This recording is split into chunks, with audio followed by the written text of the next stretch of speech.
Aetherdrift spoilers are here and they're kind of insane. They just did a release stream for it, and as I'm recording this, they're doing the kind of long form discussion on weekly MTG, and hopefully I'm going to link that down below. But there are a couple of cards that I specifically want to talk about, some with some modern implications and some big reveals on our very first kind of vehicle Planeswalker type situation going on. So all that and more down below. If you want to see more videos like this covering Aetherdrift spoilers, leave a like on the video. Let me know what you want to see down below.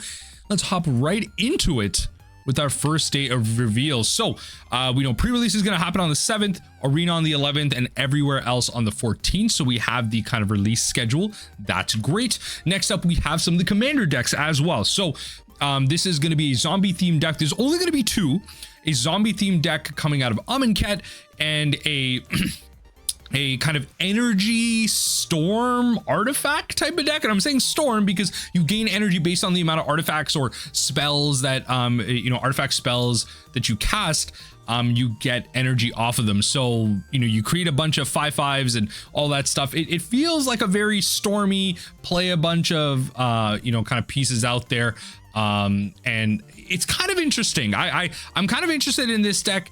I'm not sure if they'll be putting energy into standard. This is specifically for the commander deck itself. But when it comes to some of the other planes that they mentioned, these are planes that they're not really going to flesh out at this time, but kind of Easter eggs to where they're going throughout the race. So for those of you that aren't aware, this is about a multiplanar race that starts in Avishkar, ends in Avishkar, but goes through Amonkhet. And there's another plane that they mentioned that I'm not remembering, but it's like kind of wild and everything. It's not really Zendikar, but they're also going through, again, 3 big planes: Avishkar, Amonkhet, and that plane itself. And so it's going to have a bunch of different factions to it. So they have some multicolor synergies as well, coming to standard, coming to a couple of the other sets that we're looking at. And so these are going to be some of the things that we're going to keep track of as we go into spoilers. Now, the first thing I want to mention is we have our special guest card named, or at least one of them, I believe they said this is one of them, not just the special guest, but Chromox. Beautiful new printing. Look at this little golding underneath. I'm a big fan of that. Look, legacy staple Chromox, CDH staple Chromox. Pretty spicy. It's pretty cool art for it. It's gonna get people involved. It doesn't seem like they've announced any serialized versions for this, but shout out to Chromox, honestly. The next card I want to mention is the Aether Spark. This is the big card that's been on everyone's mind. Equipment artifact Planeswalker. This is supposed to be lore-wise the big prize for the winner of the Aetherdrift race. And the Aether Spark is a 4 mana, 4 loyalty, legendary artifact Planeswalker equipment. As long as the Aether Spark is attached to a creature, the Aether Spark can't be attacked, and has when equipped creature deals combat damage during your turn, put that many loyalty counters on the Aether Spark. So if you were to equip this onto a giant creature, you're going to attach that many kind of loyalty counters to it. You can +1 attach the Aether Spark to up to 1 target creature you control. So you're activating this once a turn, then put a 1/1 counter on that creature. So you give it a slight boost as well. And it's kind of like a self-protection as well, because as long as this is equipped to something, it can't be attacked. So it kind of does protect itself. Okay. And it's colorless. Okay. All right. You can -5, so you can't do this immediately. Draw 2 cards, cool. And you can -10, add 10 mana of any one color. So it's nothing game breaking, right? This isn't an ultimate that's just you're gonna minus and win the game, which is kind of refreshing because it doesn't need to be anything inherently busted. It just feels like, the first of its design, I thought it would be a bit more bombastic, but it protects itself. You add a bunch of loyalties to it, and then you just ramp with that mana. Cool card in EDH, I guess, but kind of took the wind out underneath my sails. But maybe there's a way to abuse something like this. I kind of like its design. It's cool. It's cool.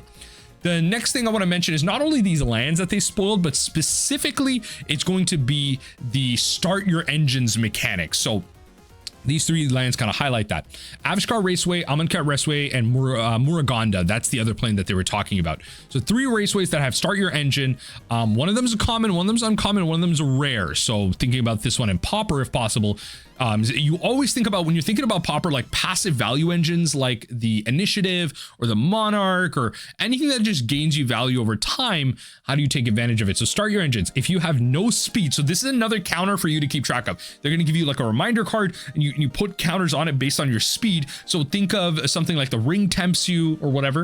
If you have no speed, it starts at 1. So you play this, you immediately start with this free resource that your opponent can't really interact with. It increases once on each of your turns when an opponent loses life. The max speed is 4. So on your turn, it can't be your opponent's turn, which kind of sucks. If your opponent loses life, you increase the speed. Then usually cards are getting abilities based on what we're seeing so far. So far what they've spoiled isn't any abilities that give you stuff on speed 1, 2, or 3. But when you're at max speed at 4, this land doesn't just tap for colorless, but it also taps 3, discard a card, draw a card. Pretty fixed for Pauper, not that exciting. The max speed on this is going to be tap, target creature gains haste until the end of turn, a lot more powerful. And then start your engines. This is going to turn into a soul land. So at max speed, you can tap, add 2. Now, you know, I'm not sure if this is really a counter. We have to look at the rules engine on stuff like this, but does this like, can you proliferate the speed counters? I'm going to assume you can, which is going to help to some of the playability of this, but it isn't necessarily an easy permanent to again interact with. This is, to me, very similar going to be to the initiative token, where you're not able to remove the initiative. You can just stop them from gaining speed or the initiative. The big problem with this is that you have to, over 4 turns, deal at least 1 damage to your opponent. At least 1. It doesn't need to be net or anything. They just need to have taken damage by you, right? And it doesn't need to be like combat damage. Your opponent can lose life. So if it's on your turn and they're fetching at end step, that will also trigger it. The problem is it has to be over 4 of your turns. So it's a big ask for something like this. Is this going to be modern playable, legacy playable? Probably not. Has value in Commander, has value maybe in Pioneer, probably not. We have to see what some of the other cards are. If there are cards that come out that give you abilities on speed 1, 2, and 3, okay, then we can start to see some playability. But if it's just going to be max speed, probably not. So very safe way to implement this ability. The last card that I want to mention, which I think is really relevant, some people have already been catching on to this. I kind of saw this and I'm like, wait a second, because I've been playing a ton of Painter. And so when it comes to Little Cauldron, while Loot could use more training guiding people through the omen paths, here's a perfect example of the new exhaust mechanic. So exhaust is you activate each exhaust ability only once each turn. And so I have an initial problem with this. So introducing abilities that you have to keep track of over a long game, how are you going to do this? Like, you don't add a counter on it. Where's the status symbol? This feels like arena only digital mechanic. How do you keep track of this? Like that's my fundamental problem with this. Yes, out of the grand scheme of things that you have to keep track of, this is relatively easy, but over a long course of a game, in a Commander game or something like that, heck, even like a long constructed game, how many times are you going to be able to keep track of the fact that you only you haven't used this ability, or you have used this ability once? This is going to be a little bit tough, but where I think this is important is, like, so first of all, Loot Pathfinder, let's just read it out. It's a 2/4 double strike, vigilance, haste for 5 mana. It's 3 colors. You can pay 1 green and tap it. You can exhaust it, so you can only use this ability once, not all 3. It's just this ability. Add 3 mana of any 1 color. Cool. So you can Black Lotus. Okay. Then you can pay 1 blue, tap it, draw 3 cards. You can Ancestral, and then you can tap red. Loot deals 3 damage to any target, so you can Lightning Bolt. So you get portions of the boon cycle and then a little bit of Black Lotus. And it's any 1 color, so yeah, it does have that Black Lotus feel to it. It's not free, but you exhaust it. Where I think this card gets super busted, I actually just tweeted this out, is something like Agatha's Soul Cauldron. I am 90% sure this is how this works. Like, spend mana as though a mana of any color to activate abilities of creatures you control. So you're not immediately Agatha's Soul Cauldron is going to make it so all those activated abilities, you can pay it any way you want. You're playing this in Yawgmoth, you're going to be able to use green, use black, whatever. Creatures you control with 1/1 abilities on them have all activated abilities of creatures exiled on the Soul Cauldron. Does the exhaust copy onto those activated abilities? Is it tied to it? Because even if it isn't, it's still kind of insane to give all of your creatures a lightning bolt, an ancestral, and a black lotus. Then you can exile a creature card from your graveyard. You put a 1/1 counter on target creature. Great. We know Agatha Soul Cauldron. My question is, from a rules perspective, someone let me know in the comment section down below. Is it copying the exhaust ability? Right? Like we can go back to it. Maybe it's like how it's templated. It's exhaust, then tap. Or is the exhaust a separate portion of the activation that does not get copied over? In which case, all creatures can just keep drawing 3 cards. They can just keep drawing 3 cards, in which case, that is kind of insane. And all the exhaust abilities are going to be powered around the fact that it has exhaust, which means they will be slightly more powerful than on average, which means Agatha Soul Cauldron is about to go so hard right now in general. And folks, let's just do a little Scryfall search. Agathas, like, let's just go into Agathas. This is legal in standard. This is legal in Pioneer. Forget the fact that, of course, legal in Modern, Legacy, everything. This is legal in standard in Pioneer. Agatha Soul Cauldron alongside exhaust abilities has to be absolutely insane. This card, Agatha Soul Cauldron, has to skyrocket in price. This card is skyrocketing in price. If the exhaust abilities are any good and they're played around really well, maybe there's some discard artlets to get them into your graveyard.